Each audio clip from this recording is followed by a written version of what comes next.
Manifestations గురించి మాట్లాడుకోవచ్చు.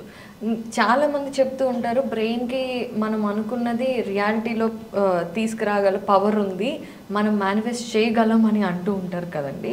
How powerful is brain? మన బ్రెయిన్ నిజంగా మనం ఒకటి కోరుకుంటే అది నిజంగా మేనిఫెస్ట్ చేయగలుగుతుందా? ఆ శక్తి మన బ్రెయిన్లో ఉందా? అది నేను చూడలేదండి. పోతే మనకు హైలీ రెస్పెక్టబుల్ బుక్స్లో ఇది ఉంది. రెస్పెక్టబుల్ బుక్స్ అంటే ఫర్ ఎగ్జాంపుల్ పతంజలి యోగ సూత్రాలు అనేది. Patanjali is highly respected person.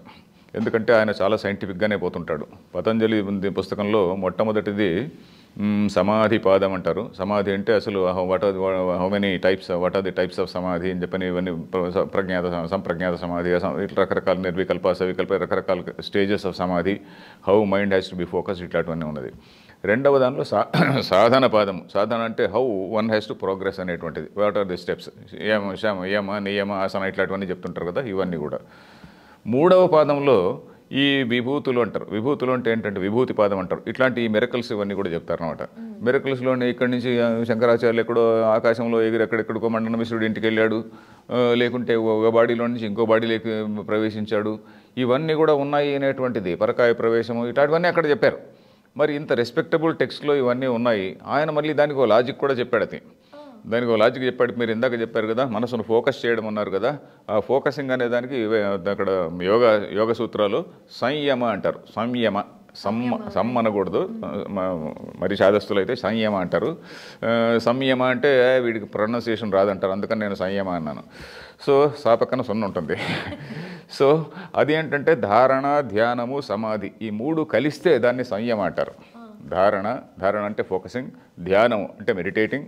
First focusing, that is concentration, meditation and absorption into that is సమాధి. ఆ మూడు కలిసి ఒక దానిపైన ఏ వస్తువు పైన ఫోకస్ చేస్తే నీకు పక్షుల జ్ఞానం వస్తుంది, యానిమల్స్ జ్ఞానం వస్తుంది, ఇంకెక్కడో దూరశ్రవణము, దూరదృష్టి ఇట్లాంటి శక్తులు వస్తాయి.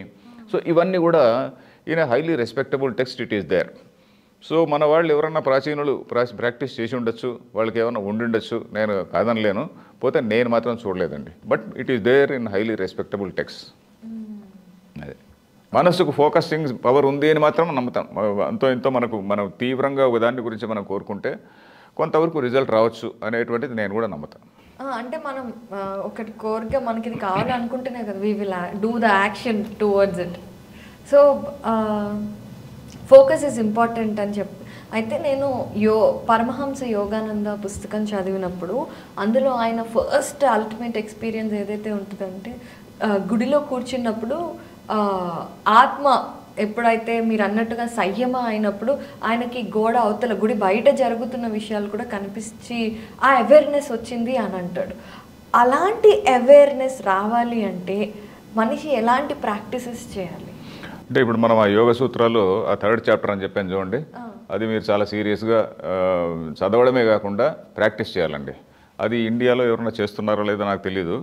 పోతే ఎవరు ఉండొచ్చు, ఎవరు మహాత్ములు ఉండొచ్చు, మనకు కనపడరు కదా, ఇవి చేస్తున్నటువంటి వాడు ఎవడు కనపడ్డు. పోతే మనకంటే ఎక్కువగా యోగా ప్రాక్టీస్ చేస్తున్నటువంటి వాళ్ళు ఈ టిబెటన్ బుద్ధిస్టులు చాలా ఎక్కువ ప్రాక్టీస్ చేస్తున్నారండి. నిజంగా మన వాళ్ళు ఏంటంటే మనం థియరీ మన వాళ్ళు ఎక్కువ మాట్లాడుతున్నారు కానీ ప్రాక్టీస్లో అంత గొప్పగా చాలామంది నేను ఎక్కడ చూడలేదు. ఉండొచ్చు, ఎవరో మహాత్ములు ఉండొచ్చు. పోతే నేను మాత్రం చూడలేదండి.